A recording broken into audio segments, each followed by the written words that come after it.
bwana, sasa umekutana na hii error kwenye simu yako, internet storage running low. Usihangaike kufuta picha wala video yoyote. Leo nimekuletea solution. Application zako za simu ambazo unazitumia mara kwa mara, kama ni TikTok, kama ni Facebook, kama ni Instagram. Mimi hapa hivi nimetumia Instagram na Facebook kwa sababu ndo ambazo nazitumia sana. Sasa wewe nenda kwenye ile ambayo unaitumia sana, kama ni TikTok, kama ni X, kama ni nini, yote unayoitumia wewe sana. Nenda pale hivi, kafanya hivi, i-hold kama mimi ninavyo-hold Facebook hapa hivi. Hold, then itakuletea kitu kinaitwa app info. Hapo kwenye app info gusa hapo. Mahali kumeandikwa storage usage. Storage usage kama hapa unaona Facebook hii hapa hivi mimi imekula space 1 GB. Unagusa kama namna hiyo hapo.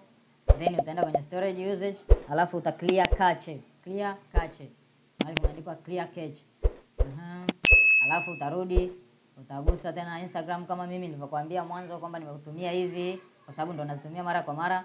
Then unaenda kwenye storage usage, hiyo ni Instagram, ile ilikuwa ni nini? Facebook. Hapa una clear cache pia.